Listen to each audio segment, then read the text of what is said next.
Good morning. The May 16th, 2023 special board meeting is now in order. I would like to take this opportunity to remind the public that your inappropriate place for public participation in the meeting is during your individual public comment opportunity as identified in the agenda. Outside your individual public comment opportunity, your role in the meeting is as an observer. Paul, roll call, please. Susan? Here. Right? Here. Ian? She's coming. She was right around the corner. She's here. Campbell? Here. Mr. Kern? Here. Please stand for the Pledge of Allegiance.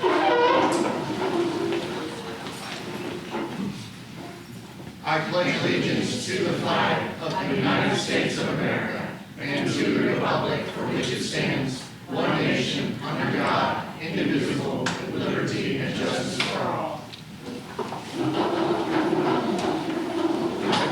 That brings us to the adoption of the agenda. Thank you. On this morning's agenda, we have 3 action items. Changes made to the agenda since release to the public include revisions to item 6, procurement solicitation, and item 7, administrative staff recommendations. Do I hear a motion? Move to approve. Second. Any discussion? All in favor, signify by saying aye. Aye. 5-0. We are now on to the public comments portion of this meeting, special meeting. As the special board meeting, comments will be limited to the agenda items only. We have nobody that has signed up to be, I got some here, Brian. We have 2 speakers, which will receive a total of 6 minutes. I'll call 3 speakers up at a time. Pursuant to the board policy, they allow to address board members by name, but not by staff or public. The first 2 speakers are Bernard Bryan and then Benny Jackson. Mr. Bernard Bryan, please come to the microphone.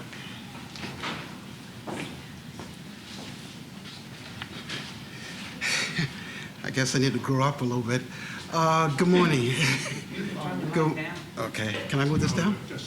All right. Good morning, everybody. Excuse me. Thank you. All right, appreciate it. I need all the help I can get. First of all, thank you, Mrs. Hands and Dr. Rendell and the board. I just want to tell you how much I appreciate the opportunities to just allow, so that you allow me to speak before you today. I'm kind of excited and I'm kind of jumping for joy in my spirit based on what I believe what's going to happen today. But I just want to say thank you for listening to the South Brevard branch of the NAACP. You know, my president is Mr. Benny Jackson. And I just want to say thank you for allowing us to share our thoughts and for that you allow us to even collaborate together. I just want to just remind you on a couple of things. I was up at 4 o'clock last night praying, asking God to continue to bless this board, continue to allow us to work together as a team. And I just want to say a couple of things just based on diversity. You know, when I grew up, you know, I came from a very poor family. I had a lot of support as a child. That's why you see me up here today, fighting for those kids who are in need of help. I came from a family of 13, didn't have a lot of money, but I was encouraged along the way. I just want to leave a couple of thoughts with you. They said a black child who just have one black teacher in elementary school is more likely to graduate and enroll in college. So in elementary school, if this black child sees one African-American teacher, that child has a tremendous opportunity to graduate from college and school. Never really thought about that, but that's what the study says. And there's also another study that says if you have a diverse team, your educational system will be better, your students will perform better academically, the test scores will go higher, the discipline problem will go down if there's diversity within our system. So I just want to say thank you, board, for considering all the phone calls, all the text messages that we've shared with you, and I just want to say thank you for listening. We're not quite there yet as a district, but I believe there's some opportunities ahead of us.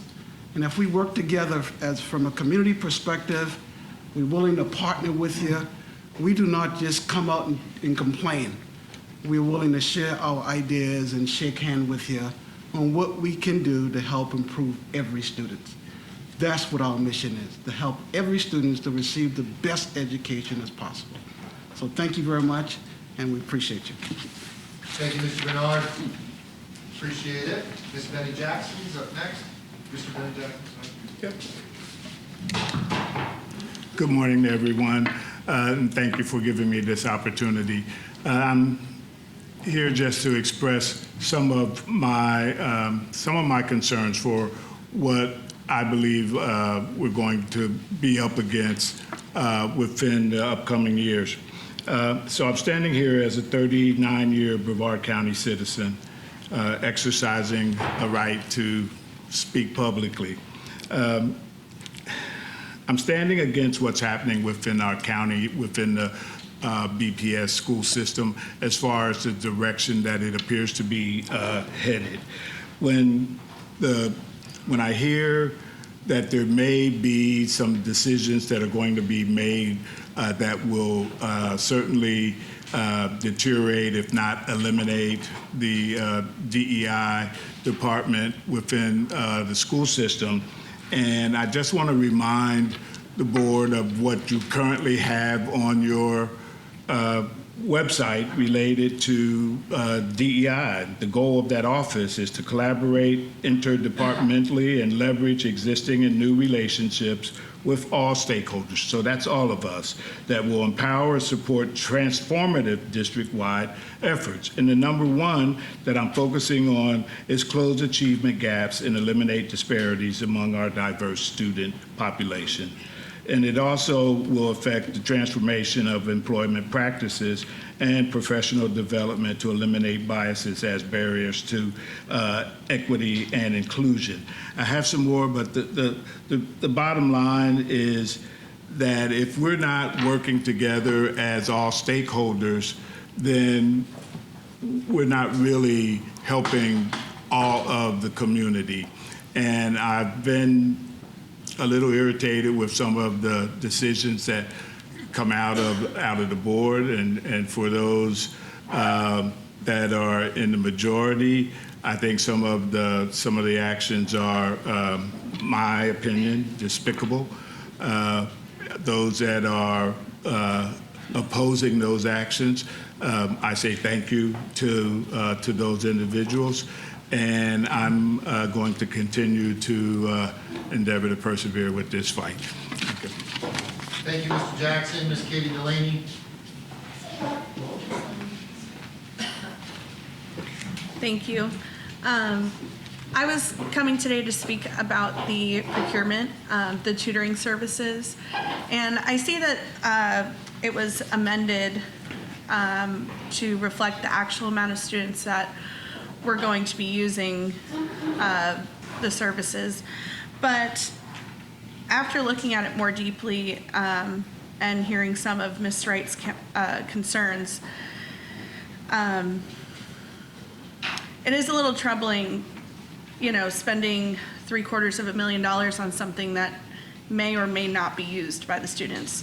So maybe if this procurement does go through, this is something that the kids could access maybe in school, or maybe we can set up computer lab time or something so that students maybe who don't have the technology at home could have access to it, say 30 minutes after school or 30 minutes before school, because our teachers and staff are there anyway, so maybe that's something we can accommodate with the kids. Thank you. Thank you, Ms. Delaney. Just so everybody knows, we have a standing policy that if you don't come in and sign in by the time you started, that there's no public comments that can be filled out after that. So that concludes our public comments. We thank you for your willingness to address us in this public manner. We're now on to today's action items. The first item is administrative staff recommendations. Do I hear a motion?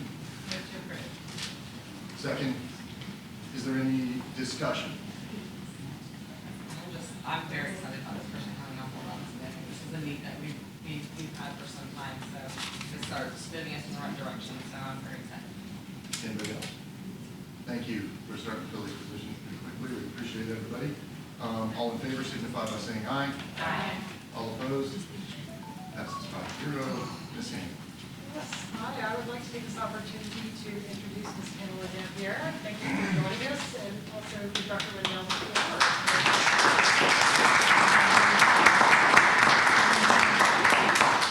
We'd ask Ms. Dampier to come up to the microphone in just a second. I believe Brevard County got better today. We just got better today. I've known Pam for about 13 years. I've worked alongside her as a principal supervisor at the district level. She's an exemplary educator. She knows how to move student achievement. Most importantly, she knows how to support students in the classroom. So as the Assistant Superintendent for Student Services, that's going to be her mission and her goal, and I have no doubt she'll achieve that. We are glad to have you here, Pam. Thank you. I am so excited to join Brevard Public Schools as the Assistant Superintendent for Student Services. I've had the opportunity to serve students for over 25 years in different capacities as a classroom teacher, started out, then moved into an assistant principal role for many years, then principal, and then executive director, supervising principals, as Dr. Ringdale said, and more recently at the district level. I look forward to working collaboratively with district staff as well as our schools to ensure that supports and services are provided to those schools to ensure success. I would be remiss if I did not thank my wonderful husband who is here this morning. He's supported me for many years with late nights, weekend events, just trying to find the perfect fit for students, because that's my goal. I come from public education. My mom was a teacher. I come from good stock of educators across St. Lucie County. My uncle was at the district level as well. So my priority is making sure that all students are succeeding in all areas, and I will do my very best to make sure that that occurs. Thank you.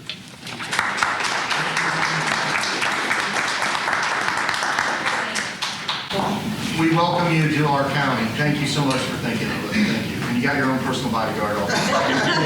Pretty much do whatever you want. He's got a gun. So. All right. Next is procurement solicitation. Do I hear a motion? Move to approve so we can get to discussion. Yep. Move to approve. Do I have a second? Second by Mr. Trent. Is there any discussion? Ms. Campbell, start it off. I want to turn it over to Sue to second question, but Susan sent last night, but I did want to make the point because it was addressed in the public comments and in answer to a question that you had at a board meeting last week, because of whether it's this company or another company. When I started breaking it down, because I hear concerns about the usage, right? And we have a lot of contracts that are done based on our student population. And it's, even if not everybody uses it, just because that's the way the vendor does it by, if you're small district, large district, it's based on number of students. But this particular need, and I broke it down by, let's say only 5,000 students accessed it out of the 30, however many thousand secondary students we have. It ends up being, just by simple math, about $165 per student. The going rate, the going hourly rate for private tutoring is anywhere from 25 on the really low end to $80 per hour.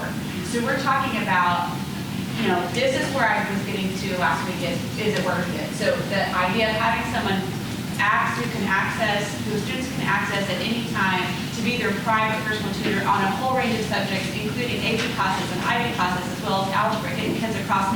We are now having more middle schoolers take Algebra 1, which that's our model. We want to get as many students to take an anchor as possible, but a lot of those students are going to need those extra supports.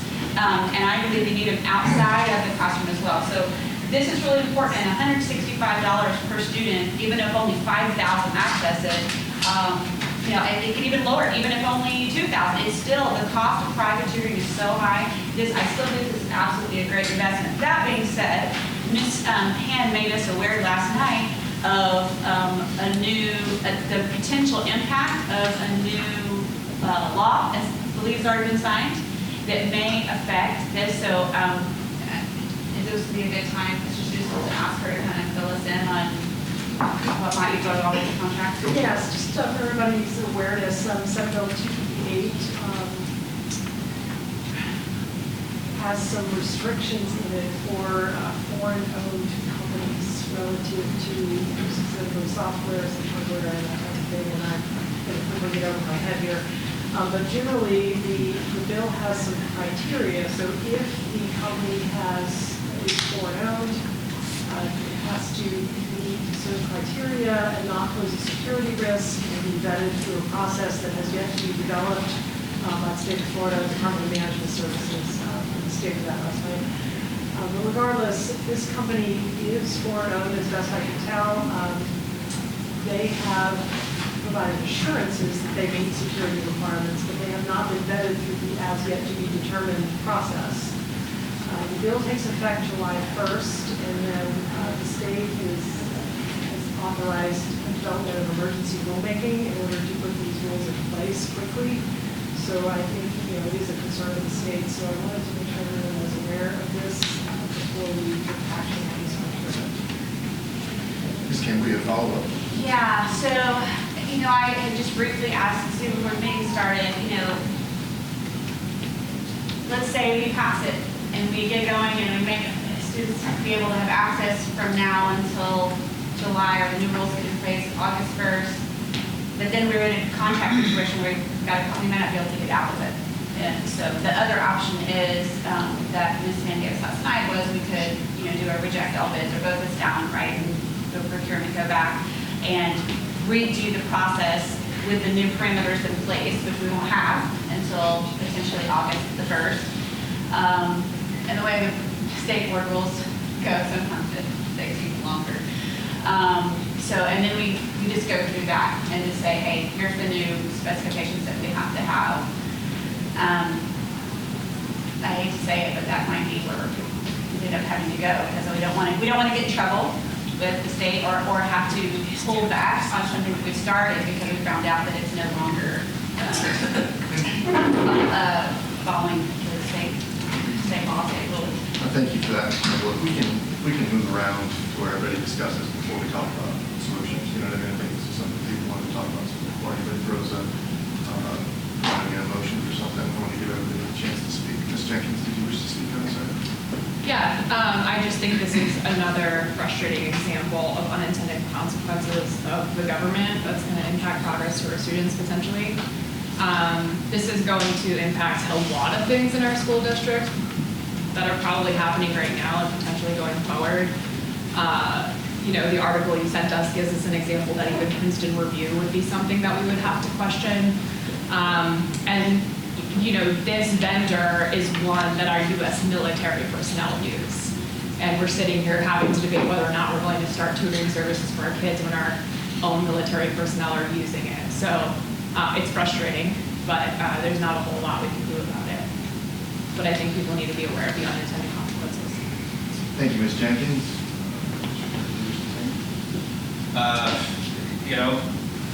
Oversight is good. I think this is the exact consequence of why I think they're doing this. Is maybe we should call things into question. This will give us that opportunity to thoroughly look through everything that is used. I think we're getting wiser and smarter, and as a result of that, this is why we take these deep dives into these companies. So, So I was the one that originally kind of raised the questions on this particular company, and what I'll say is this: I am 100% in favor of finding a tutoring solution for our children that need the additional help. I had concerns over this one, and as I started digging deeper and deeper, more and more concerns started coming up, and usually when those flags start popping up, we need to kind of respond to them. So my major concern that I have still is the kids that need this tutoring service, do we even know, do they have the capability to use e-tutoring? Do they have a device? Do they have internet? Those are things that are valid questions to make sure that we're not buying a service for a student that can't use it, that's actually going to need this service. So again, I still stand behind, everything in my gut says this one is really not the highest and best use. So if we say yes to this, we're saying no to something else. And so I think there's something else out there that we can look at that would be more beneficial to our students. So for that reason, I will not be in favor of awarding it to this vendor, but that's where I stand. Thank you, Ms. Wright. I wanted to talk about a couple of things. I appreciate you bringing us up to speed on some of those foreign companies. I do business out in Kennedy Space Center, and I'm not allowed to use Zoom out there. And they just don't. And there's a couple other issues that they're having with some of the software that they're concerned about at the federal level. And I think that's starting to trickle down so that everybody understands we now can't fly drones right now to do, safety checks at our schools because they also said that some of the Chinese-based or foreign-based companies were out there trying to use the software for different stuff. So there is a concern, I think, that is valid when you sit down and you say that there may be somebody that's utilizing this that may have access to our student records and everything else, and I think we have to take that serious. And Ms. Jenkins, you're 100% right. It is unfortunate because I think that this is a situation where we do have a drastic need. Now, I did want to say, I've talked to Russell Cheatham. He's going to send out an email to all our existing businesses for a report to find out where their current status is. Also, I would say that we should add it to our procurement moving forward, that we should know if there's going to be something, because I have a feeling that this is going to be something that comes down. So I think those are two positive things. Thank you, Russell, for stepping up and doing that. I also would say that in this regard, I would like to make the motion to reject all bids and start over just because of the fact that I think that we're going to be in the middle of this and it's going to come down. I've had conversations with the DOE and stuff like that, and I'd like to make that motion, and then I'd like to follow up because Bernard and I were speaking at the last meeting, and there's something else that I'd like to bring up towards this that is an infrastructure issue for some of the students with in our low-income areas that I think we need to do. So I'm entertaining a motion to reject all bids. Can I Yep. can I just clarify? Can I just get a second? Well, hang on, because I'm not sure if that's the right motion. You already have a motion, you can't make another motion. Yeah, I can amend, okay. Well, We can just reject it then. Okay. So We can reject all. Yep. Before we move on, so what I want to make sure procedurally first, and then I've got a follow-up if I can. What we would need to do is just vote this down, because we as a board don't reject all bids. That's a procurement process, correct? I No, believe we do bring this to the board. yeah, that is, Okay, that comes back to us to do that. We wouldn't do that necessarily in this. You don't have to do it right now, then bring it back next week if you want to do a motion. I'd like to get my questions answered, and if they're legitimate questions, make sure we're doing it procedurally correctly and we're using the right terminology. I checked. Okay, now just to follow up a couple things. One, because here's the thing, because I think it would be good for us to give direction to staff so there's not a surprise at the next meeting if we can get it, or I don't know if it happens with this next meeting, but whenever the next meeting that we're going to talk about this. I think we need to get some clarification. Ms. Wright, you said something about, you have some concerns. To be honest, I kind of like to know what some of them are. You addressed one of them specifically, because I don't want us to come down the road in the future and then find out, oh, that wasn't good either. So I think it would be good to kind of maybe make clear some of those parameters that are problematic so we don't run into this wall again. But I did want to address one thing, because I think, the access. Access is very important. And I think Dr. Sullivan, if you would ask, if I could ask Dr. Sullivan, access, because every student may not have a laptop, they may not have internet access in their home, but most of our secondary students have access to a phone. And so is this tutoring service or some of the other ones that we looked at, was that something that was looked at? Is this a service that students could access through a phone? Yes, so I can speak to this one in particular after reading the procurement solicitations. This one is access down to a 3G on a cell phone, so a pretty lower level of cell phone access. I couldn't speak off the top of my head to the other vendors, but it was absolutely one of the requirements of procurement for teams to be able to access it. Right, and because that makes all the difference. I mean, almost every student, especially at the high school level, and really middle school, over 90% or more of our students have access to a phone, either their phone or their parents' phone. So, and that would make it almost 100 at that point. So that's really important. But I just as we're going to say what we are going to approve. I mean, are we interested, board and staff, going back out and doing the process of securing a vendor that would follow state law so that we're not getting in trouble with state law, or are we not? Because I don't want them to do all this work again and bring companies back to us that have been vetted and they're not foreign owned, or that have posted the risk there, and then we vote it down again because the price is probably going to be around the same or more, because this was the best price. So I think we need to be crystal clear as much as we can. Is that something we want to do or not? because I don't want time wasted. Or if we need some more feedback from our schools, then we need to take time to ask principals and see. But I think we need to be clear, because I don't want us to run into the same situation again.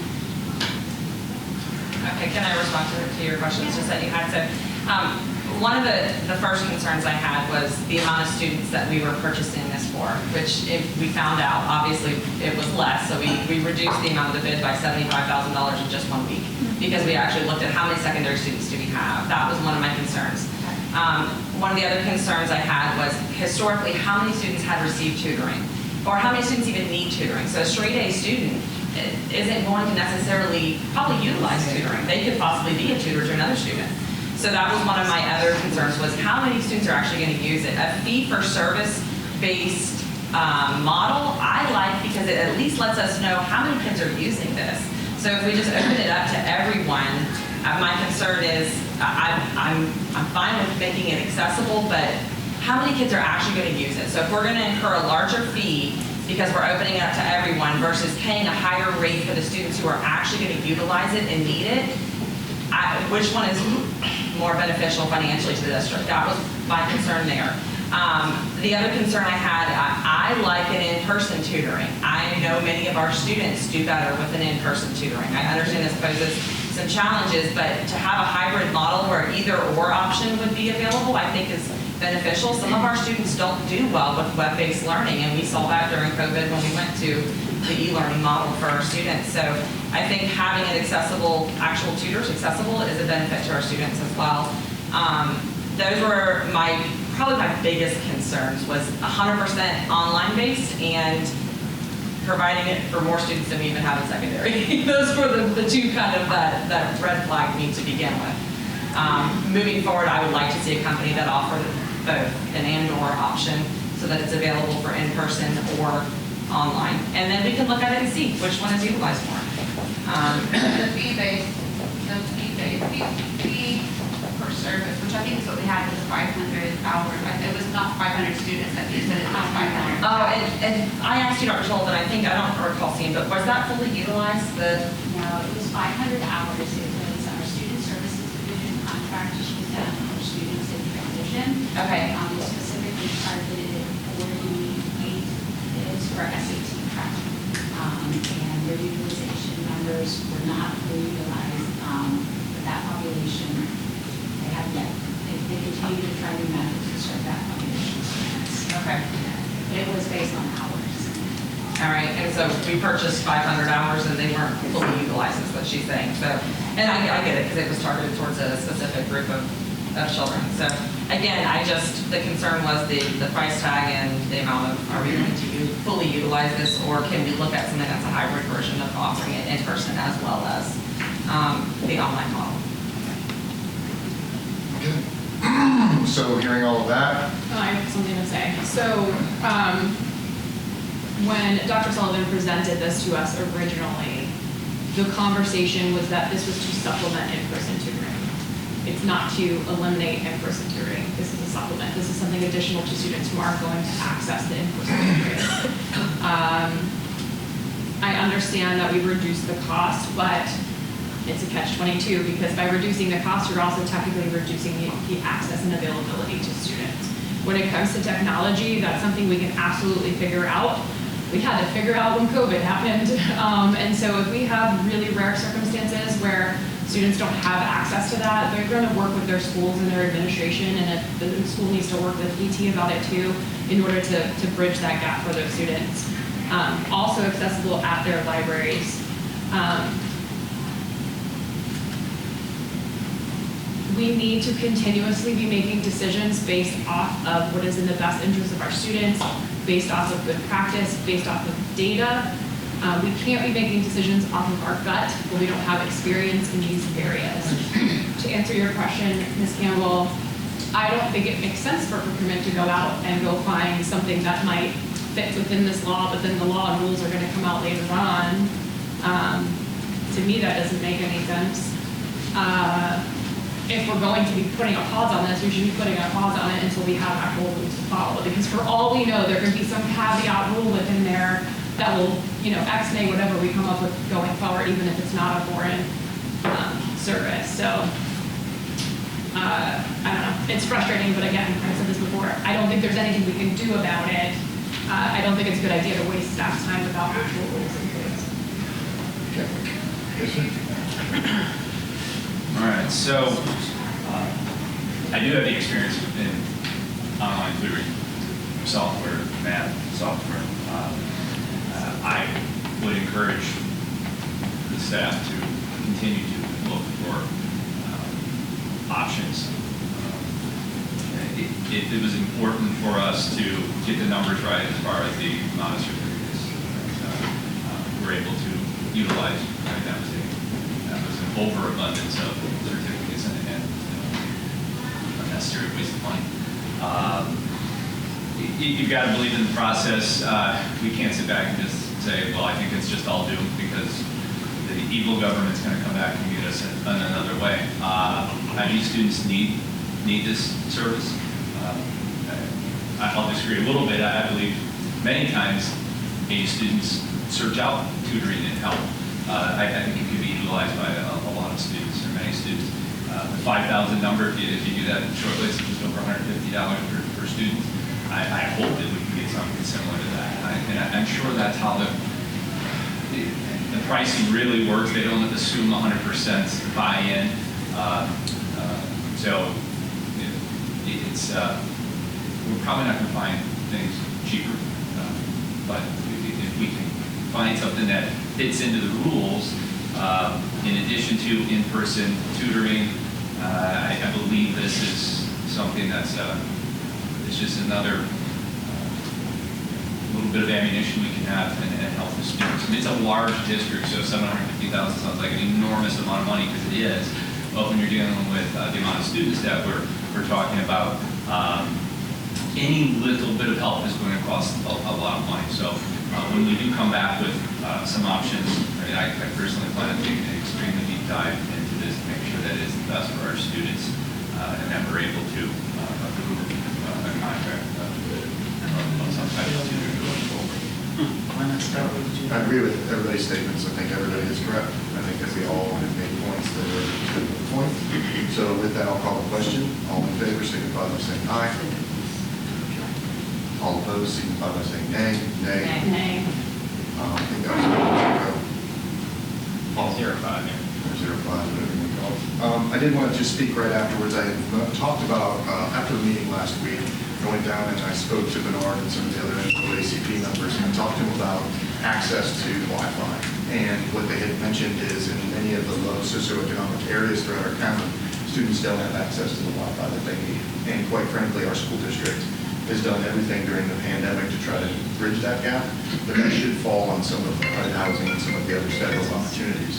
So with the guidance that you guys have, I'm going to call a meeting between ourselves and some of the municipalities to see if there's a way that we can collaborate.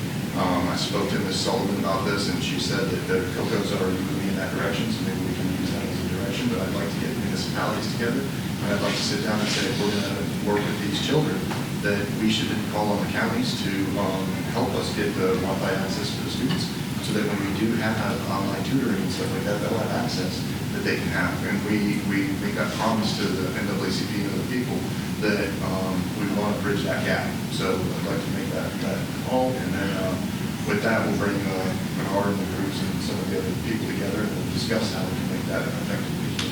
So I want to say thank you for, that's who it is. Yeah, all of the municipalities have to work together because this is an issue. During COVID, I went very close to the COVID, to Meadows Trailer Park, to Temple Terrace Boys and Girls Club, and in Temple Terrace, I was at Turnquist Centers. I ran hard and had the mobile feeding unit into those places because those kids were starving during that time. And I'll be honest with you, I watched as kids had their laptops and they were trying to work because we gave them Wi-Fi. But we can't continue to be those people, and they should step up and help us. So that's what I've promised to the NAACP and organizations like that. Let's get moving. So I just wanted to kind of mention that. With that, Are you wanting to make a motion to go reject all bids? yeah, I'll make a motion to reject all bids. It's up to the board. You don't have to do it today, but. Yeah, we're going to have to just start over again. I think that did not come from me. That came from staff as a suggestion. So Right. I'll make a motion. Do I have a second? Second. All right. All in favor, signify by saying aye. Aye. All opposed? 5-0. All right. Mr. Susan, I just have a moment. Dr. Sullivan, presented a grant time sensitive. Yeah, I could use just a little bit more clarification. So we Okay. just rejected all the bids. And we just went through the multiple month process for procurement. Not complaining, we're here to serve the request of the board. Because it's grant funded, the process is a little different. So right now, the grant for this amount of money in tutoring.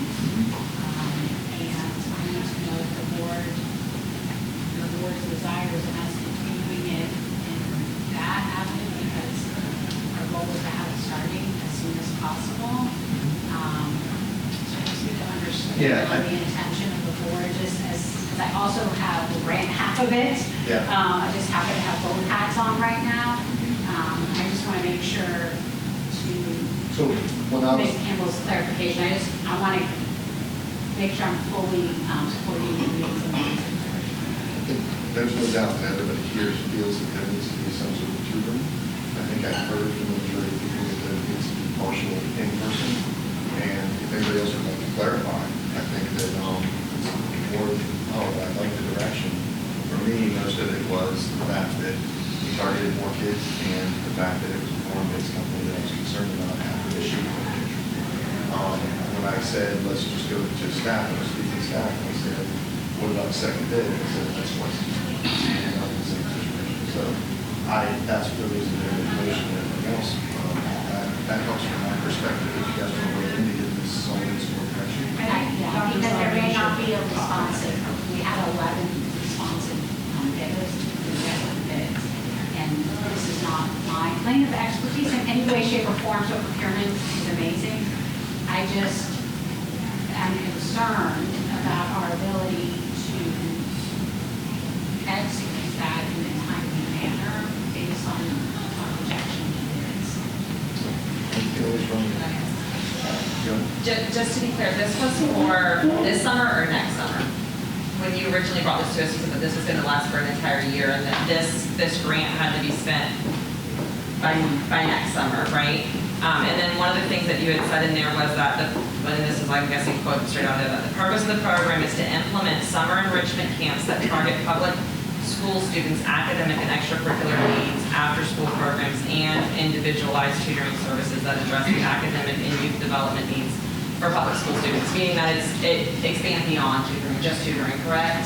Correct. So we would have to write an amendment though. So that's kind of what I'm getting at. Okay. So because we put in this specific concept into the grant approval, we can write an amendment for the funds to be utilized differently, not problematic. Everything just takes a little bit of time. And so sometimes the grant approvals are a couple of months out. And so if we're going to amend the original use of it, I just need to do that. And I'm happy to support whatever the board's looking for, but in terms of cost effectiveness and timeliness, we just rejected all bids. And so I do whatever the board wants, but I have to make an amendment if it's different from this original intent of the individualized virtual tutor. I think where we are, and talking with procurement, is looking for another procurement out that specifically talks about compliance with Senate EDA. And as that process is happening, I'm sure the Department of Management Services is going to be working on their criteria, and hopefully those two things will align. It will be a couple of months, but my understanding is this program also moves into next school year. So, School year 24. this coming school year. So my guess is in 3 months from now, we will have another. Dawn's right behind me. Oh, Right I'm here. sorry. Thank God. Apologies. No, that's okay. So anyway, I think we can start over with new criteria. We can add some additional face-to-face tutoring type of options in the contract and see what we can do. But I think it makes sense to go forward with another procurement if we want to continue to solicit interest in doing this type of tutoring. And I would imagine that the marketplace will adjust to this type of guidance. If that's the direction for continuing tutoring. Would it would it be helpful to get the general feel from the board that this board will support, looking at, trying to maybe focus it more on pay fee per service model or whatever, will support, because this isn't our ESSER grant, will support a, $750,000 to $800,000 service of tutoring with that's the parameters. I mean, if the board, is that what you're kind of direction? Because then we don't have to rewrite the grant if the board is saying. Yeah, I support whatever direction the board wants to go. Just because it also involves a grant potential amendment, I just wanted to be clear. Absolutely, I'm for all of these things. I just want to make sure time is of the essence. Because what I'm hearing from at least the majority of the board is this is a lot of money, but we're hearing from, this is money well spent in this area. Obviously, we're going to have to comply.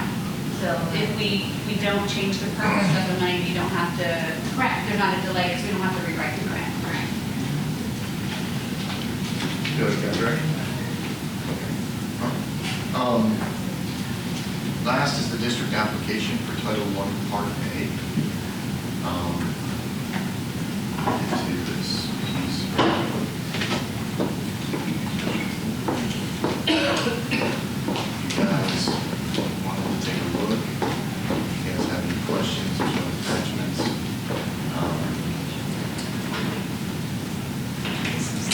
This is only permission to grant at this point, because there's a very short window, so that's why you have some. So I do have a question, or I guess a suggestion. I don't know. You take it as whatever you want to take it as to the staff. There has been an outpouring of concerns from the schools that are going to be removed, and it is my understanding, and correct me if I'm wrong, we don't make the decision of who qualifies for Title I. Those are standards that are set. And so I think we need to be proactive and slightly also reactive, unfortunately, to reiterate that to the people who are concerned that we don't control who is a Title I school or not, because if we did, we would grant all of ours to be one as well, because we have schools that are coming off of the list. And we have schools that absolutely could qualify as Title I, but because those forms weren't filled out by parents, they don't get there. And we have so many schools that we wish would be qualifying for Title I. So clearly there is a misunderstanding or miseducation about how this process works. So if we could just go out of our way to connect with those community partners and those charter schools that are deeply concerned, I think it would behoove us to do so. I have personally ignored all those emails because I knew we were having this conversation today, and I think the district needs to take control of that conversation so that way they can be guided on what the rules really are. Yes, Ms. Jenkinson, there's some wiggle room in the rules, depending on criteria, but it's not a lot.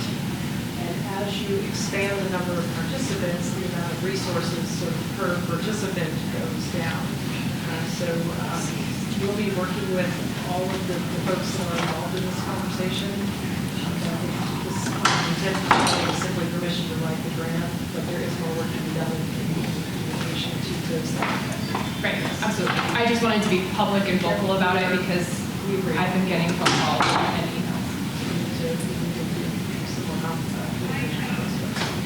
To that respect, there's two pieces that I think I want to follow up with Ms. Jenkins. The percentage. Excuse me, we can't hear you all. Can you use the mic or speak up, please? Yeah, I think lunch is going on next door. The percentage for Title I, Title I is set by us, correct? So if we dropped it down to 55, increased it to 70, we can do that. My understanding is there's options at 60%, 59%, 57%. We chose 59%. If we go down to 57, there's more eligibility, the high doesn't change. So that's the first piece. The second piece is that we as individuals can also promote it when it comes time. So say, for instance, one of the things you can do is you can map where our students are, and you can also map where the most socioeconomic areas are, and you can also map who's applied. And you can say, these individuals who live in these areas have not applied, so maybe we go out and try to promote that. There's a definite thing that we can to our principals to help facilitate that. So in that regard, Ms. Monica, if we come back next year and the school does an amazing job of going out and getting more and more of these, do they then qualify? Correct. So it's not like this is the dead result. That's So from the free and reduced lunch application process to the direct certification process with food services. So we get those numbers. I'm not an expert in that. I'm not an expert in that, but I think we moved away from each household has to write their own application. It's based on services, total services that those households already receive. Okay. So they're getting federal assistance in some manner, and it's documented outside of the market. Right, so if I had a conversation with Jane, and I don't know if Kevin's here, but you know, if you can walk through the process, but, so basically what my understanding is we're moving from that model of schools try to get as many parents as they can to sign up for free and reduced lunch, because then they're maybe more eligible for Title I, which means that sometimes Title I funding goes with whoever did the best job of signing people up. Two, people who are signed up for SNAP, for WIC, for, I don't know what other federal services. TANF, homeless. So that gets sent to us. It's not a matter of us going out and trying to get people, I mean, people either sign for SNAP or don't sign for SNAP. There's still, I don't know if there's a perfect model, because we're never going to have, there may still be people in the community who don't want it, who are eligible for SNAP, for WIC, whatever, who just won't sign up for whatever reason. Because you're not automatic. There's still some kind of process, right? Parents can still opt in, opt out. It's interesting that 85% of our children that qualify for free reduced percent are qualified based upon direct certification. So it is a great qualifier matrix that we use for being able to determine that. And instead of just the application base, it's based on something else beyond that. The receiving benefits, like you're indicating, through another government agency. So that's what direct certifies. So what we were talking about, Mr. Susan, is what has been happening in the past. If we can get principals to go out and get people, that's no longer going to be the thing that determines whether you're a Title I school. You know, this is, you know, it's going to be, you know, these were devastating, but for the budgets of, for example, these 6 schools, which do include 4 charter schools, but also 2 BPS schools, to lose a significant amount of funding, but again, it happens every year. One of my schools that's rolling back on the list is Lockmore. Lockmore has been on the Title I list, off the Title I list, on like every other year, it seems like since I've been on the board, they've gone back and forth. So they can't, whatever positions they fund with that every year, because they're on the bubble, to borrow a NCAA term, they're on the bubble, they know, don't count on this for next year because we're right on the edge and maybe we're off the next year. You know, if you've got a school like Emma Jewell or Saturn, they're pretty much going to know without a huge drastic demographic change. They're always going to be, you know, on this list. So it's devastating, the thought of some of our schools losing a significant amount of funding. But some of these schools, to get them back on the list, I have the list of, from the DOE, like the next 6 schools, next 7 schools, we would be adding several thousand students by adding just, you know, another 6 schools. That would get us down to that first 57% mark. And that would then cut down what each school would get per student by a couple $100 per student. So we're, you know, and so when I come back to it, I look at these middle schools that we're adding, and sorry, I'll try to shorten it as fast as I can. Some of these middle schools, like Johnson,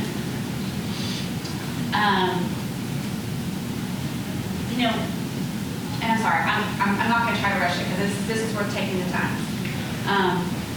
Ms. Wright asked for some information on an unrelated request a couple months ago. What is the number 1 factor of what our student performance is? And she was asking things like, could it be the number of, I can't remember. The teacher evaluation. Yeah, the teacher, highly effective teachers. Is that related? And when John Carter sent us the information, the other factors, all other factors are almost nothing compared to the fact of having a school with high poverty rates.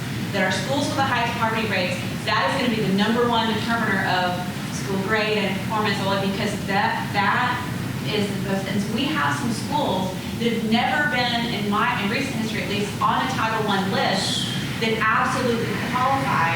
And so that's where we just can't, I'm having a hard time getting past that part. Because when I'm looking at schools like Johnson, and, we just got Stone on that list, and last year, recently, we're at Gardendale.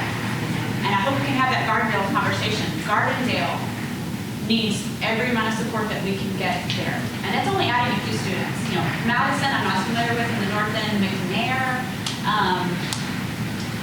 Jackson, those schools are not only on this list, they are not, Jackson's on the bottom, McNair's pretty close, but some of them are not necessarily on the bubble. Madison is well up in the list, and we've not ever given them that kind of support as a Title I school.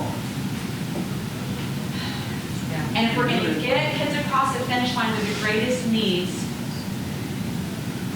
they're going to need the extra funding, because that is the number one thing.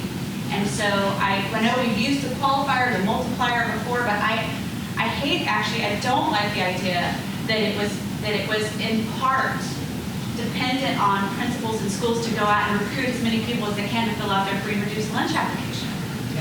Because it wasn't necessarily always going where it needed to go. I'd love for everybody to get, all the things that they need, but we can't do for everybody and fall under these regulations. So this is, gut-wrenching type of decisions that we make, but every year we do this application, and some schools fall off and some schools come on.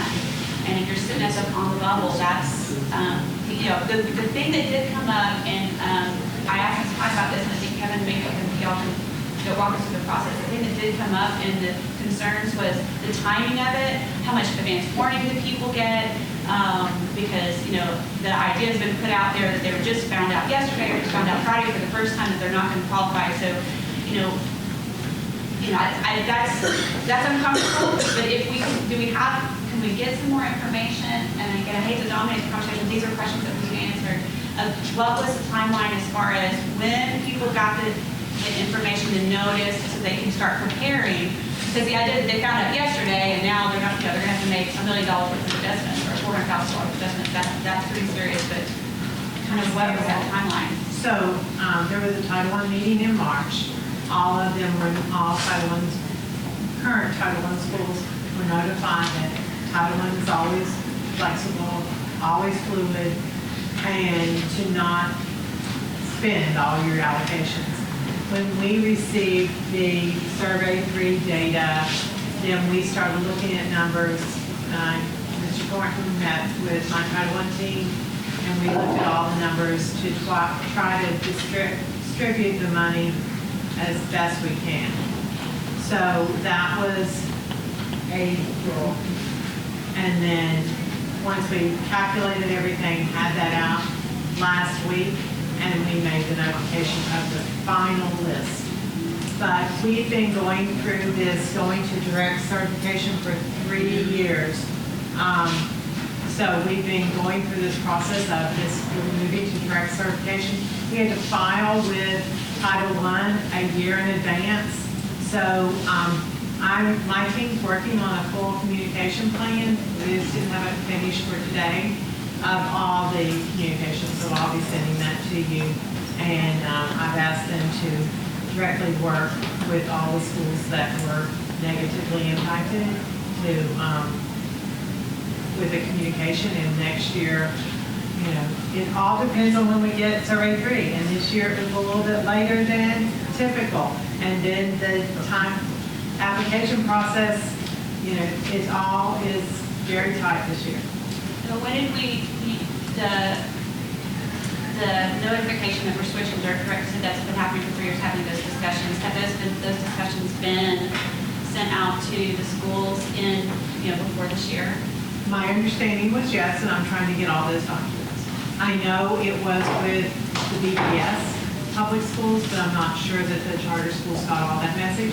I'm trying to gain that information. So back to Mr. Gordon, do we have more students if we go to this model or less? That was where I was going to pick up the question. We're going to be able to get more students out of the current process that we're going to. Would be more students that we're actually able to push the monies down to in the school. So The overall number of Title I applicants, would we be able to get more students overall this year going through the process than happened? Yes, it is what we're doing is expanding it to the secondary schools who have always been off the list because of our former formula. And that is why we were moving to direct certification. Because in our former formula, we blocked our secondary schools from qualifying. By going to direct cert, we can qualify more students, more grade bands, because we have been focused only on elementary. And although I'm your #1 elementary cheerleader, I believe we have to support all students. And if you're in Madison and every school or every elementary school around you is Title I, the children don't change when they go, their need doesn't change. So that is why it's been a very big focus of mine and communication through the former superintendents. So that we can move to this model. Thank you. That was all I was trying to get at. Mr. Trent, do you have any questions? Ms. Jenkins, do you have a follow-up on this discussion? I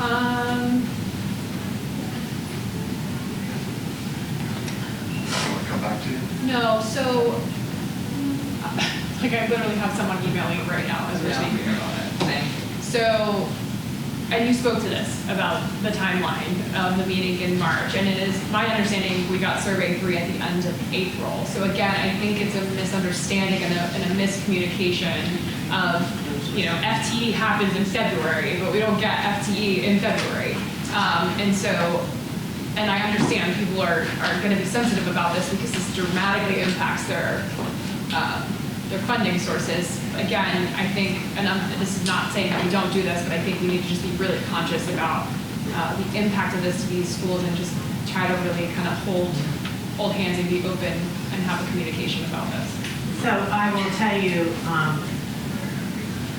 each year it is difficult when you're on that cusp of not making it and knowing you can't use those allocations until we have it certain. And that's why we always say it's never certain.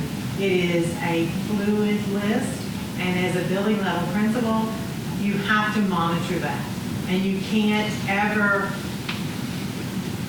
from the list, probably the only ones that could truly count on it would be Saturn and Emma Jewell, right? I mean, because, but it is a fluid list, and as a building level principal, these are known things that you have to be, when you're budgeting and when you're planning, you plan for this to not occur. And so that, when I had the conversation with our schools that fell off, there were schools that we predicted would fall off that didn't fall off, and they're like, oh my goodness, this is a gift. So they had already, so it is fluid, and we try to share that information. It's also a common poverty matrix, so everyone's being on the same playing field. So we're looking at it as a whole, instead of cutting it up with the 1.6, the DC, it's everybody looking at the same and then applying it across the board. So I think it's a much more fair way of looking at and distributing of funding. Thank you. I have a question. Sorry, go ahead. Yeah, I'm not done. So we could, this is only speaking to the BPS schools that fell off, but I think it's something for us to, thinking forward as we're planning on how to spend the millage money that we've already allocated the percentages to, again, it doesn't always have to be quality, it can be equity, and we can be conscious as a board to recognize the schools that are losing significant funding losing their math and reading resources and teachers and staff, we can make a conscious effort to support those schools with that money that we already know will be coming in from the millage. And I think that's something that we should definitely prepare for and have a conversation about, and also those schools that are constantly on that thin line right there. And I think that this is probably happening, but are we having conversations with those schools that kind of just fell off, or the ones that are on the line about their social workers potentially reaching out to families that they know that aren't utilizing those services that they absolutely qualify for? Because not only will it impact the school possibly qualifying for Title I, but ultimately it's going to impact that child's life if those parents are getting the resources that we need. I'm sure they are. But again, if we can kind of just message that to those schools that fell off or on that fine line to make a bigger impact in our students' lives. I think this honestly goes back to communication, and really the schools that seem to be impacting or that are vocal to us right now as a board, I'm sure the board will probably agree, is the majority of them is charter schools. Yeah. They have not been adequately communicated to that this is coming, or they need to be aware of this. And I like what you said, though. I think it's very important to recognize the fact that if you look at an elementary school, and all of the elementary schools in that specific area are Title I schools, to look at the middle school now and say, or the high school and say, hey, you're not a Title I, those are the same students. So it makes sense to have the additional funding stay with them because they need the additional help to continue through their education. It goes back to messaging, and the optics of it obviously don't look good for charter schools coming off right now. I can see how the charter world would feel like this is almost retaliation to some degree. And it's not. It absolutely isn't. When you look at all of this, it's like the data is the data. This is what it is. I like the idea of not necessarily tasking our principals with asking for the free and reduced lunch applications over and over and over again. Because you're right, Ms. Campbell, this honestly does become a mission of the principal, and it's like, wait a minute, this should be a family responsibility in this aspect. And so, as much as I don't like it, I really don't like it, but I don't know that there's anything we can do about it. And I think moving forward, it's just communicate to every single one of the schools, not just the BPS schools. So we want to make sure the charters are receiving as much or more, especially our ones that are kind of in that threshold. There's a chunk in the middle there that you can very visibly see, like these are the schools that just need to be reminded over and over again. This possibly could be lost next year, Absolutely. Yeah. Okay. I just had one quick question while we've got Mr. Thornton in it, but before I ask that, the two BPS schools that are falling off also are losing a significant amount. Challenger 7, almost $230,000. Imperial Estates, $377,000. Yeah, that's a lot of people. Can you explain that 1.6 multiplier? How that? Because that has always confused me. People say, oh, your free and reduced lunch rate is 150-something percent. Like, how do you have more than 100% of free and reduced lunch? Well, the 1.6 is a multiplier that's the state has picked out as a means to be able to account for the reduced children or kids that may be in that middle that are in that area that aren't applying. So they apply the 1.6 on top of it. It normally sends everyone above like 70 to 80%, which then gives you the threshold of moving way up on the list, where in fact it's not really the reality of what's happening.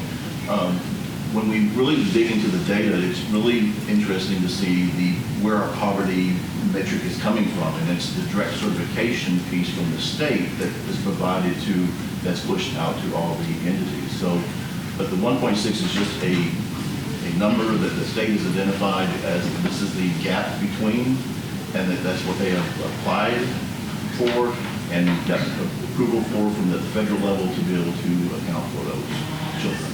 So my confusion is that when I looked at, and it wasn't on this document, it was on another document I found somewhere, is that some schools got their number multiplied by 1.6 and some didn't. So. Well, 1.6 is only applied to the community eligibility schools. So the only eligibility criteria for a school that's currently that's operating under the community eligibility provision, you only have the ability to accept the direct certification. That is your number. That is the number that they use. And the 1.6 is only applied to those sites. So the free reduced application piece that coming in, there is no 1.6 being applied. And that's the unknown, and that's the disconnect there with regards to looking at it when we have a blended district that has CEP sites, non-CEP sites, and trying to find that common ground.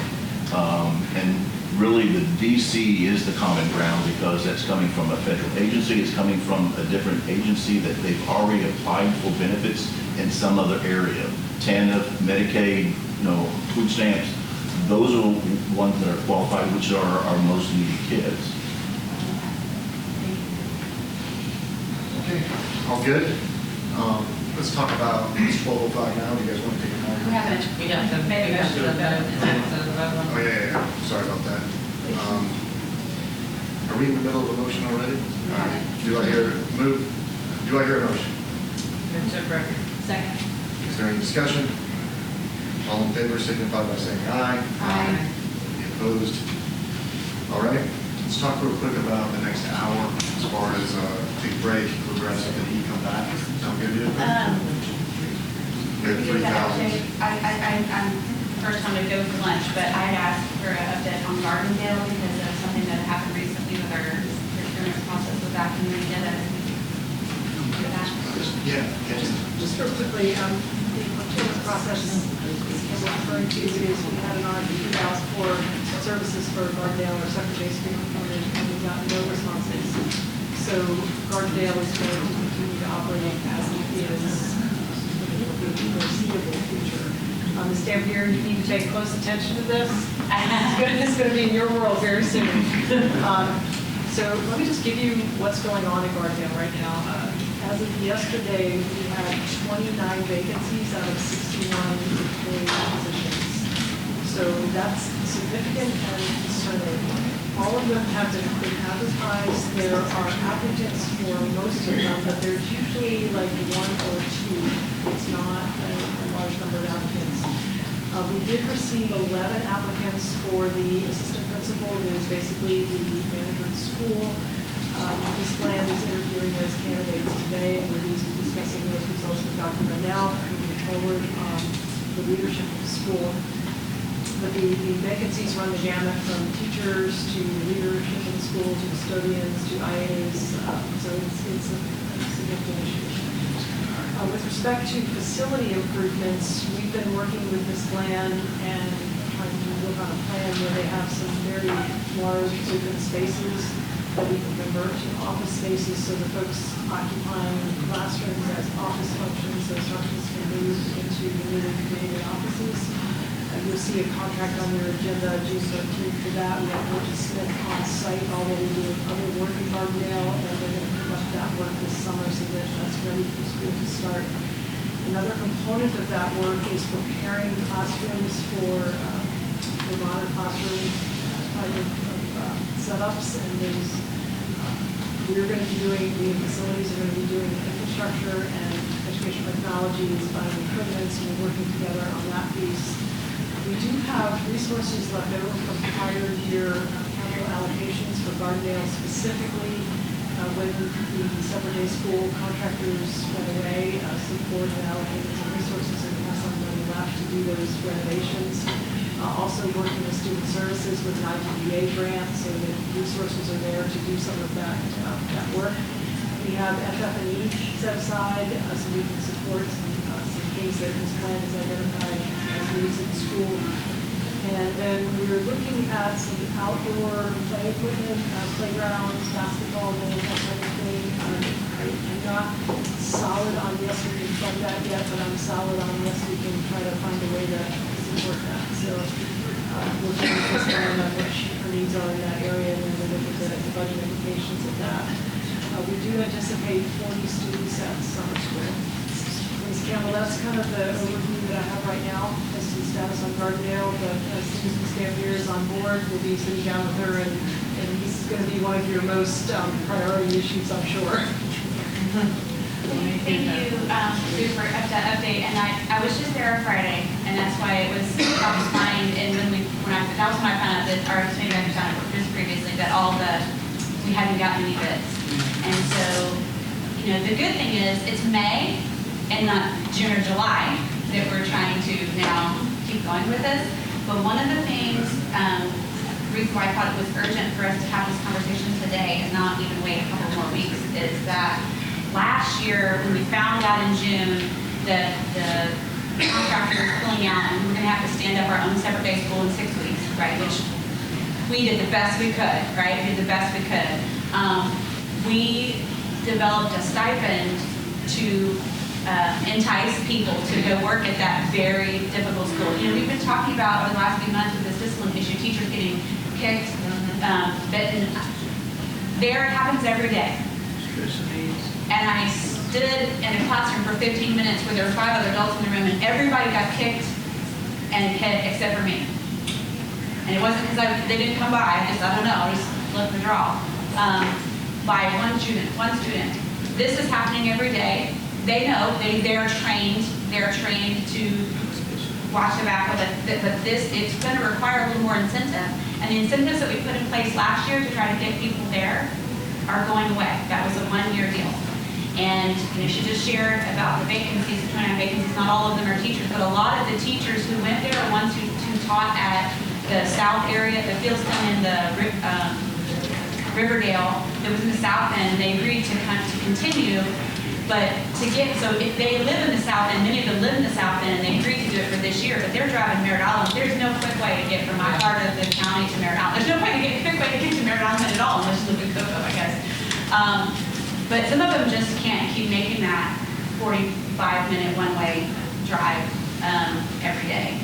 And so I don't know if the board could give some kind of direction to say, let's look at incentivizing that again, because I think that we need it to get people in this high risk, high needs population to get those spots filled.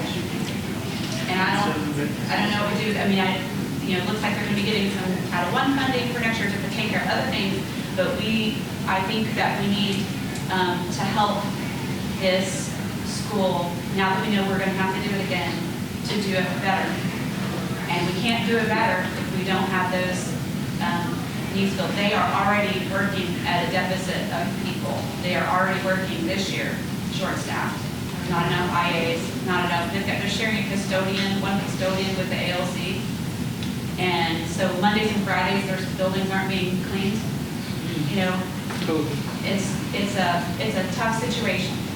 And we can't fix the transportation situation because right now we only have Gardendale. I think we can't solve that for this year, but if there's something that we can do, I would be in favor of us supporting that school again with an incentive-based stipend, bonus, whatever we did last year. I know some of that may have to be negotiated, I don't know, but us moving forward with something to support Gardendale again. Let me take a second. I think you should make a recommendation for us to look into it and come back with some recommendations as far as, I think there's more to it than just the incentive base. There's the fact that there's some other needs inside it and that we can address to minimize the conflict also, which would then attract more applicants if they knew that they were not. I've had some friends that have left there that literally left because of physical abuse. Like, we got to figure out a way to minimize that and allow them to see that. So I would say, I love what you're talking about, Ms. Kimball. If we can have some time to sort of wrap our heads around it and come back with some discussion on it, that would be appropriate. I think having it as a line item so that we can be prepared and ready to discuss it. I think we were talking about possibly coming back next Tuesday as a meeting, or possibly on the 30th. Maybe that would be the appropriate time. And then maybe that gives staff enough time to say, hey, because we just hired a new person. yeah. Yeah. And I'm not saying, let's move on now. I just wanted to hear No, thank you for being an advocate for them, because I know they need it. Yep. So I want to jump in here because I'm more than prepared to talk about it, and it concerns me greatly that we're even moving forward with Gardendale, period. I'm deeply concerned about it. And it was brought up about, the physicality of the job. This is a conversation I've said from day one when we were talking about discipline. Data proves that the aggressive behaviors are happening in our ESC classrooms, and it's not because it's the fault of our students. It is because their needs are not being met. And we have not done anything over the past 6 months to address that very obvious data point, to make a change for our students and our staff in the area of discipline. And it is so frustrating that we're here in May now talking about a school that is in crisis, we knew was in crisis, and we're talking about it now, and we still haven't had that real conversation about the significant behaviors coming out of our ESE classrooms because we aren't meeting those students' needs. And it is inciting those behaviors. And that is our job as educators, to provide an educational environment where they can thrive and be successful. That will significantly change our students' lives and our staff's lives. And we don't have that conversation. It is frustrating. I'm going to bring it up every single meeting from here on out if we're going to talk about Gardendale. It's not cell phones. It's our ESE students who need their needs met. I am so concerned about this school, and I don't blame our staff because we were thrown into like a debacle at the end of last year to scrape this together. The staff there are wonderful. The assistant principal there cried that she made a choice to leave to do something else for herself personally because it was such a taxing job. Those incentives are a must, but they're not enough because they were still working at a significant deficit of staffing with those incentives. That's not going to fix it. This needs to be a serious, holistic, giant conversation because they're working at 50% vacancy right now with the neediest kids in our entire district. This needs to be priority number one. It should have been priority number one. This is what we should have been talking about for months. So I'm glad we're having this conversation. I'm frustrated that we're having this conversation. It makes me sick. I know you know what I'm talking about if you just visited the other day. We need to do something about it. So this can't be a quick conversation on the 30th. This needs to be a massive, deep dive conversation about how we're going to change the future of these kids. It's not okay. It is unacceptable. Completely unacceptable. Okay, so Ms. Jenkins, you'll have some recommendations when it comes time, and the staff will have some too. Appreciate your desire to go in that I direction. encourage to make sure that every single board member before the 30th and before the end of the school year visit Gardendale if you haven't yet. Yep. Because you can't talk about it if you literally have no idea what it looks like. Great. So hopefully everybody will get to visit it or has visited it, and appreciate your advocacy, Ms. Jenkins. Is there anything else that anybody wishes to discuss? We're good? All right, we'll see you guys back at, you guys want the night? 1:15. Sounds good. Well, good.